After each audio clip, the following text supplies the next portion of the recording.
sama-sama di hadapan hukum. Keadilan dan kebenaran haruslah ditegakkan. Masyarakat peduli hukum, kembali lagi kita bersuasapa.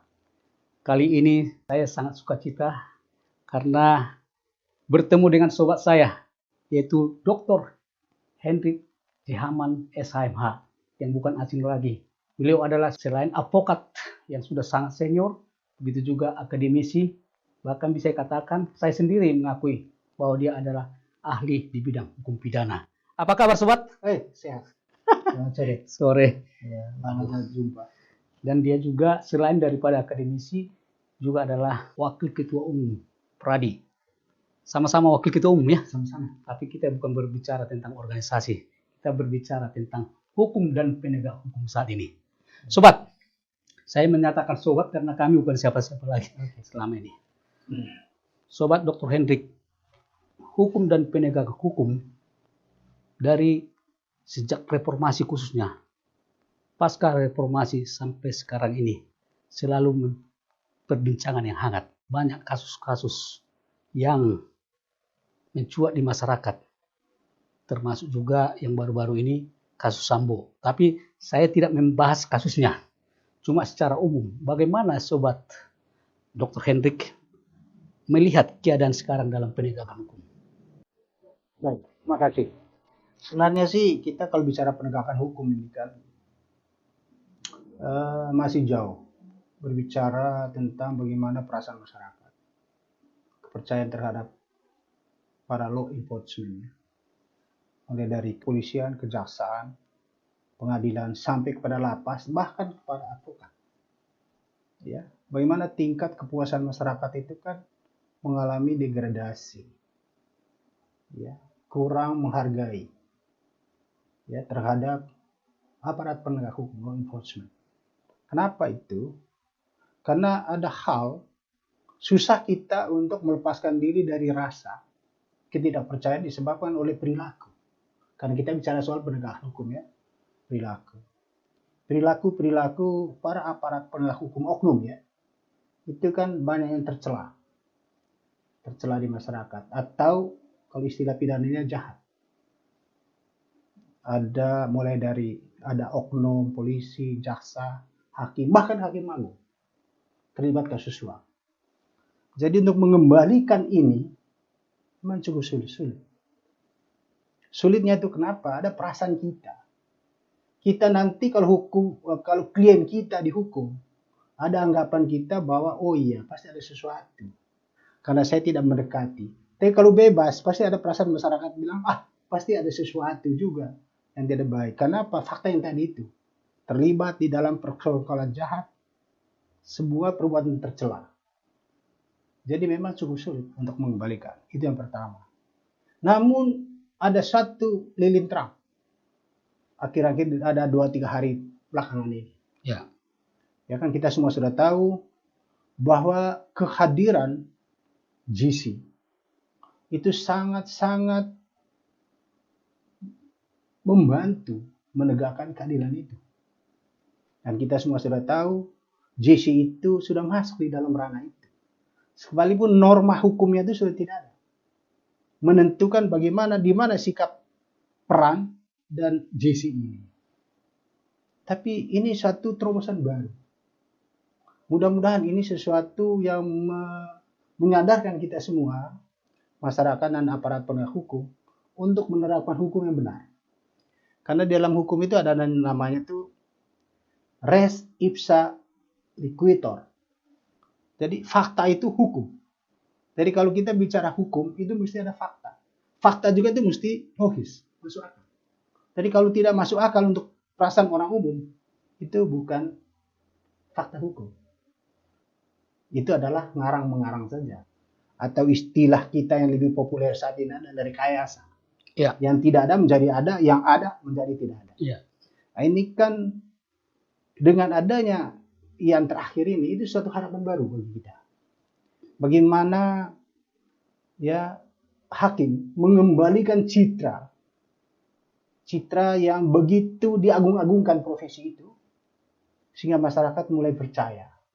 Dan sikap hakim yang akhir-akhir ini menegakkan keadilan didasarkan pada hukum yang benar itulah yang kita harapkan. Kedepannya harusnya kita memulai dari sini. Ini adalah role model untuk kita semua, tidak saja hakim, tapi juga harus kepada aparat penegak hukum yang lain. Karena proses yang paling rawan bagi kita itu untuk sampai ke hakim itu kan di proses pra-adjudikasi. Sikap penyidik, penyelidik, penuntut itu kan di luar kontrol masyarakat karena ada di ruang tertutup. Tapi kalau disidangkan seperti yang sekarang akhir-akhir ini kita tahu kan itu sudah di ruang terbuka. Ya. Jadi masyarakat gitu semua terlibat di dalamnya itu. Sehingga dalam teori hukum yang namanya itu hukum itu harus dibentuk dengan yang namanya social legal jurisprudence. Artinya itu ada hal-hal yang hidup di masyarakat. Kan kita melibatkan yang namanya itu ahli forensik, sosiologi, kriminologi, ya, psikologi. Dan itu semua itu kan sangat membantu menegakkan hukum yang benar itu. Ya. Nah, itulah yang namanya saya bilang res ipsa liquitor itu. Jadi fakta-fakta hukum itu tidak saja dimonopoli oleh KUHP, tidak saja dimonopoli oleh peraturan yang terkait dengan KUHP, KUHAP. Tidak, masih ada ilmu hukum yang lain. Ini kita bangga. Artinya ada hakim yang memulai dengan itu sesuatu yang bagus. Ya. Okay. Saya tertarik tadi di awal pembicaraan bahwasanya ya sangat miris kita melihat bahkan ya hampir semua oknum lembaga penegak hukum, apakah itu advokat, jaksa, hakim, bahkan tadi Hakim Agung ya. Hakim Agung. Dan sudah dijadikan tersangka, bahkan sudah satu lagi disidangkan. Jadi ini sangat prihatin. Tetapi terlepas daripada fakta yang sudah ada sekarang keadaan itu, menurut Bung Hendrik, bagaimana untuk mengubah citra penegak hukum Republik ini sehingga stigma yang sampai saat ini di masyarakat negatif terhadap penegak hukum bisa dipulihkan gitu? Sebenarnya caranya. Kan citra ini kan sebenarnya itu bilang kalau kita bicara penegak hukum itu kan bicara terkait dengan culture, perilaku. Hukumnya kan sudah benar nih. Contoh pasal pembunuhan beraneka ragam variasi. Pembunuhan biasa, pembunuhan rencana. Ya toh? Ini kan sebenarnya hukumnya sudah jelas. Tinggal sekarang bagaimana faktanya itu sudah bisa nggak? Kalau fakta dan hukumnya sudah benar, nah ini tergantung perilaku hakim ini. Jadi perilaku sangat menentukan. Kalau substansinya sudah benar, ya toh, tinggal sekarang ini ada dua yang jadi masalah ini. Ya, structure, semua tingkat, pra-adjudikasi, ya, adjudikasi, dan juga post-adjudikasi. Tidak boleh secara struktur itu jaksa agung bisa intervensi bawahannya. Kemudian polisi tidak boleh mengintervensi penyidik. Ya. Kemudian hakim tidak boleh mengintervensi sana. Itulah terkait yang tadi strukturnya. Kemudian apa lagi? Budaya. Nah, kalau budaya kita itu masih mau seperti itu, saya pikir tidak akan bisa. Satu-satu cara adalah kalau hakim berindependen, dia harus bisa menunjukkan independennya itu. Ya. Tidak boleh terikat kepada itu. Kan hukumnya toh memberikan kewenangan pada dia untuk independen. Tidak boleh, harus mandiri. Artinya hukumnya sudah benar. Ya. Tinggal sekarang adalah perilaku itu. Bagaimana perilaku yang tercela itu dijauhi oleh aparat penegak hukum. Itu sebenarnya kuncinya. Ya. Kalau mereka masih bermain susah. Masyarakat pun kan hanya melihat contoh. Jadi APH itu menjadi role model. Kalau dia harus mencontohi masyarakat itu pasti diikuti. Ya, saya juga tertarik ini. Sebenarnya aturan sebaik apapun, ya kalau memang nggak dilaksanakan berarti hanya di atas kertas saja. Ya. Karena negara kita negara hukum. Kalau saya lihat semua aturan itu sudah lengkap, sudah diatur sedemikian rupa. Ya. Tapi saya berpikir harus kembali ke integritas moral kepada penegak hukum supaya penegakan hukum kembali bisa menjadi citra dari masyarakat. Tetapi ada hal yang saya lihat bahwa sering orang salah tafsir. Bagaimana sih sebenarnya hakim memutus atau memonis seseorang bersalah? Di KUHP kan dikatakan harus berdasarkan minimal 2 alat bukti dan adanya keyakinan hakim. Bagaimana untuk pelaksanaannya di dalam suatu putusan hakim menurut Dr. Hendrik? Gini, sebenarnya kan soal implementasi hukum itu kan penegakan hukum itu dilakukan oleh yang kalau sekarang ini kan kita bicara soal adjudikasi. Artinya itu sudah di pengadilan. Pengadilan itu kan umpamanya contoh hukum. Hukumnya itu terkait dengan pembunuhan berencana. Hakim itu harus bisa memahami betul pembunuhan berencana itu unsur-unsurnya apa saja. Ya toh? Pembunuhan berencana barang siapa menghilangkan nyawa orang lain dengan terlebih dahulu direncanakan lebih dahulu atau merampas nyawa orang lain, bla bla bla, semua mati. Artinya di situ ada unsur merencanakan, perbuatan persiapan, nyawa orang lain, ada orang mati, ya toh, dengan sengaja. Artinya di situ itu sebenarnya hukumnya itu sudah lengkap mengaturnya. Persoalannya kan sekarang ini kan ada banyak, ada putusan hakim yang membuat orang itu kan ada pro dan kontra, itu biasa. Pro dan kontra itu kalau orang memahami hukum sih sebenarnya tidak perlu ya tidak kontra dengan hakim. Seperti umpamanya pasal pembunuhan berencana 340 yang sekarang. Ya, itu kan maksimal hukumannya kan mati. Artinya apa? Situ yang penting itu unsurnya. Unsur-unsurnya sudah tegas di situ, tidak perlu lagi kita bicara soal lain itu di luar unsur itu. Contoh motif. Motif itu apa? Alasan kenapa dia bunuh orang. Tidak perlu. Tidak perlu dibuktikan itu. Karena itu keinginan batin dia. Ini saya kasih contoh nih. Jadi, dua orang berantem. Satu pergi, lari. Terus di tengah jalan, ditabrak mobil. Ya tak? Kan kita itu yang tadi itu yang berantem salah satunya tidak mungkin jadi tersangka. Toh. Kenapa? Bukan alasan dia matinya. Alasan matinya itu di sana itu. Karena tabrak itu. Sebabnya. Motif itu alasan. Kenapa sih? Tidak bisa. Dari 340 tidak dibutuhkan motif. Itu titik. Pasti. Tidak dibutuhkan motif. Apapun ceritanya. Jadi kalau orang berpendapat saya gitu, ya boleh-boleh saja. Tapi kalau kita bicara hukum yang positif yang ada, tidak perlu. Kita harus tegas. Karena panglimanya kan hukum. Titik. Betul. Tetapi kita harus bisa kita ulas secara ilmiah. Betul. Berarti di dalam pasal 340 pembunuhan berencana tidak perlu ada motif. Tidak perlu. Motif itu kan artinya apa yang ada dalam batin kita, alasan kenapa kita mau berbuat. Iya.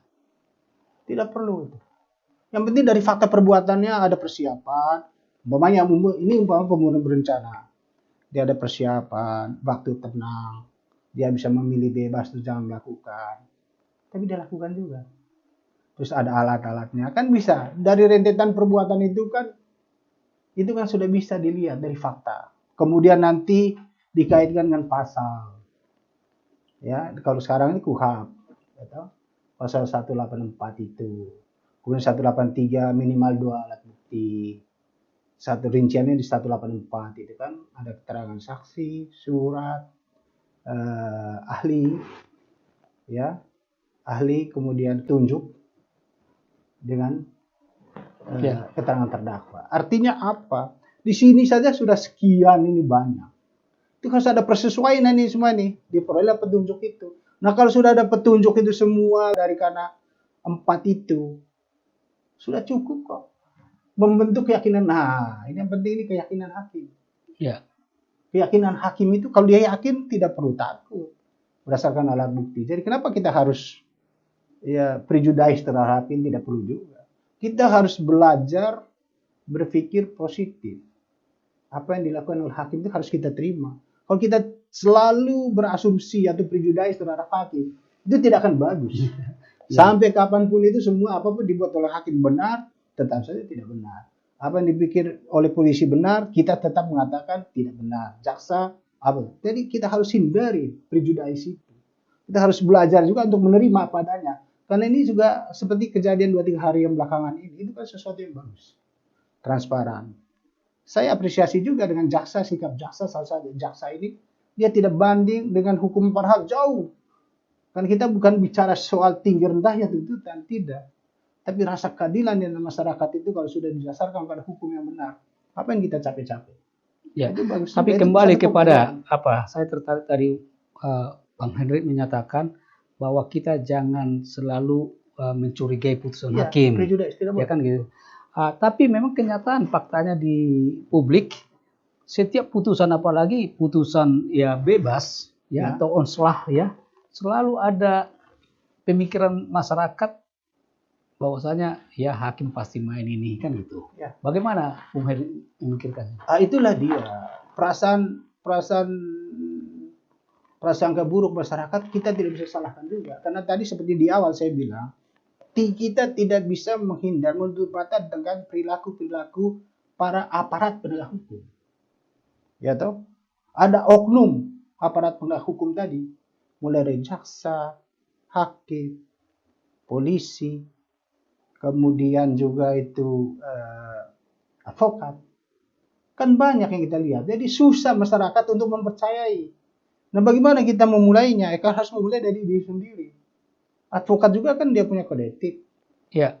Ya toh, dia harus bisa yang ditawarkan kepada masyarakat pelayanan itu kan adalah keahliannya dan kejujurannya. Dan demikian juga dengan aparat penegak hukum lain. Dan sifat profesionalisme itu harus ditinggikan. Kemudian kejujuran, integritas itu. Kata dan buat itu harus sama. Ya. Ya, tidak boleh pasalnya ini nanti pasalnya bisa berubah. Kan aneh juga. Pasal itu kan harus berdasarkan fakta. Dituduhkan, disangkakan kepada orang. Tidak boleh juga. Dicocok-cocokkan. Nggak boleh berdasarkan pesanan. Itu tadi. Kembali kepada itu. Tapi kita harus memulai. Kita harus memulai dengan sesuatu yang bagus. Kita harus percaya kepada aparat. Memulai dengan sesuatu yang benar. Panglima menegakkan hukum itu adalah hukum.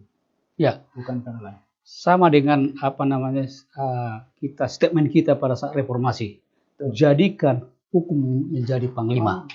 Ya, tapi kalau di masyarakat dan memang faktanya, apalagi seperti yang katakan Bung Hendrik tadi, banyaknya oknum aparat penegak hukum, yang melakukan sesuatu hal yang tercelah. Dia harus menegakkan hukum, justru melanggar hukum. Betul. Jadi bagaimana tadi juga Bung Hendrik menyatakan bahwasanya ya harus kembali ke integritas moral tadi ya. Nah, jadi kalau keadaan ini tidak diakhiri dalam arti kembali kepada diri sendiri, lakukan dengan cara baik, masyarakat tetap akan curiga. Betul. Jadi berarti harus ada dicari solusinya Bung Hendrik. Ya. Saat ini apa yang harus ya kita buat solusi supaya penegakan hukum benar-benar kembali, stigma negatif di masyarakat itu supaya bisa kembali lagi kepada kepercayaan kepada hukum dan penegak hukum itu. Ya, saya pikir saya kembali kepada perilaku. Perilaku itu sebenarnya tidak hanya aparat penegak hukum tadi yang saya kisah. Masyarakat juga. Masyarakat juga harus mau dong. Antri umpamanya. Itu kan sesuatu yang biasa. Tidak boleh lagi antri. Katakanlah kita ini kalau umpamanya kita ke luar negeri atau dari luar negeri. Kan ada budaya antri toh.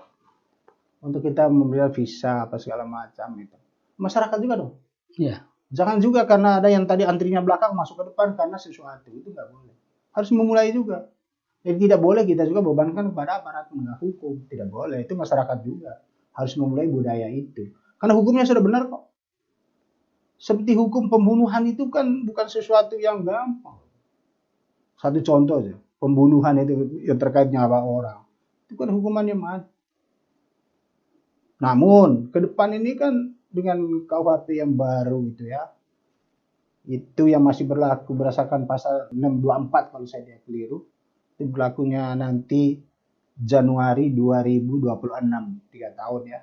Nah, ini kan itu harus ada putusan hakim juga mengakomodir pro dan kontra tadi. Ada yang menginginkan hukuman mati, ada yang tidak menginginkan hukuman mati. Akhirnya solusi DPR bilang dengan pemerintah, yalah udahlah bikin aja hukuman mati, dapat diajukan hukuman mati dengan percobaan 10 tahun. Syaratnya itu bla bla bla. Di antaranya itu apa? Kalau dia berkelakuan baik, nanti syaratnya juga dari presiden. Ya. Jadi bukan lapas, tidak ada urusannya lapas. Itu presiden asal pertimbangan Mahkamah Agung. Itu 10 tahun loh nunggunya. Ya, sorry Bung Hendrik, saya tadinya mau ke sana. Ya. Bahwasanya kan di dalam masyarakat juga saat ini pro kontra itu tentang hukuman mati. Ya. Kan ancaman hukuman pasal 340 kan ancaman hukumannya hukuman mati. Ya. Dan juga udah beberapa orang termasuk juga perkara yang saat ini juga tuh yang diponis kemarin itu ada hukuman mati. Ya. Bagaimana Hendrik memandang hukuman mati? Apakah masih relevan untuk saat ini atau ke depannya dikaitkan dengan KUHP yang baru ini? Baik. Nah, sebenarnya sih gini, kita kan orang hukum, harus menerima hukum yang berlaku yang sekarang ini. Tidak ada tawar-menawar. Kenapa? Kalau kita tawar-menawar itu namanya suka-suka, tidak bisa. Kita negara hukum. Ada nama asas legalitas itu. Ya toh? Sudah jelas, masih berlaku kok. Harus kita terima. Buruk dan baiknya bukan lagi pada tataran kita debat, tidak bisa. Tidak bisa. Dalam pelaksanaan yang kita bisa debat. Kenapa bisa debat? Karena tergantung dari fakta. Ya toh? Fakta. Bisa nggak dia diterapkan hukuman mati? Satu. Tapi ke depan ini kan juga itu masih ada juga dapat dijatuhkan hukuman mati dengan percobaan. Artinya ada putusan itu harus berbunyi menghukum mati seseorang dengan masa percobaan 10 tahun. Ya. Akan berubah itu kalau nanti dengan syarat. Ada conditional clause di situ, ada ayatnya. Ayat berapa? 5 atau berapa gitu di situ, pasal 100 KUHP. Itu dia juga dengan persetujuan presiden. Ya. Atas pertimbangan Mahkamah Mahkamah Agung. Jadi tidak sesuka-suka lapas. Lapas nggak ada urusannya. Ya. Lapas tidak ada urusannya. Lain-lain tidak ada urusannya. Itu jelas pasalnya. Jadi kita tidak perlu mencurigai. Tidak boleh prejudice terhadap aparat penegak hukum. Tentang keberlakuan hukum itu nanti. Berarti justru bisa dijembatani dengan Dengan undang-undang yang baru ini, Dengan ini. KUH pidana yang baru, sehingga dia ambil di tengah-tengah Tengah-tengah. dengan cara ada hukuman mati tetapi dengan syarat. Syarat itu. Jadi Berarti itu ada jalan tengah. Sudah diakomodir semua Sudah ya. diakomodir. Jadi tidak perlu kita debat lagi. Marilah kita belajar untuk mentaati sesuatu itu. Ya. Produk itu. Kalau tidak setuju, terus bagaimana lagi? Ya. Mau cari alasan mana lagi? Apapun itu saya tidak bisa. Kita kalau bicara alasan kemanusiaan aneh. Nanti bagaimana kalau umpamanya dia itu kebetulan dia membunuh orang yang tidak setuju hukuman mati? Gimana perasaannya? Kan nanti main hakim sendiri, nggak bisa juga. Artinya itu contoh ekstrim. Ya. Tapi kalau umpamanya kita mau berdalil apapun, nggak boleh lah. Itu tidak ada. Semua juga agama itu nggak boleh. Tidak bisa. Tidak bisa juga kita bisa mengintervensi itu. Artinya yang kita bukan kompetensi terkait dengan hukum pidana itu sosial, kita tidak mencampur adukan dengan yang lain. Kita murni hukum. Berarti Hukum dalam arti kalau sepanjang aturan ada ya kita ikuti. Ya, ajas legalitasnya ya. Jadi jangan dikait-kaitkan dengan soal aturan-aturan yang lain. Pemanya keimanan ya, kurang pas ya. Tidak bisa, keimanan itu tidak bisa dicampur adukan ke situ. Ya. Siapa bisa tawar menawar tentang hukum Tuhan itu? Nggak bisa. Iya. Nggak bisa. Manusia aja yang suka tafsir-tafsir yang belok. Luar biasa pembahasan Bung Hendrik ya tentang penegakan hukum Republik Indonesia, tentang pembunuhan berencana, hukuman mati, dan juga harapan ke depan. Masyarakat peduli hukum. Luar biasa perbincangan kami hari ini dengan Dr. Hendrik Jehaman. Ya, sungguh banyak yang dibahas, tetapi hal yang paling terpenting, bagaimana lembaga penegak hukum supaya mengembalikan citra penegak hukum di Republik ini. Yaitu tadi disimpulkan harus kembali ke integritas moral, dan begitu juga jangan ada intervensi di dalam penegak hukum dari pihak manapun. Atau bisa katakan setiap hakim harus memutuskan perkara berdasarkan keyakinan dan bukti, dan bukan berdasarkan ada intervensi atau ada pesanan. Itu Bung Hendrik ya. Dan kita juga harus mempercayai setiap putusan kita hargai. Kalau seorang nggak puas atau terdakwa nggak puas, banding ya. Begitu juga jaksa, kalau dalam putusan ada onslat atau putusan prisprak atau bebas demi hukum, ya bisa kasasi. Itu ada aturannya. Ada aturannya. Sungguh luar biasa Bung Hendrik.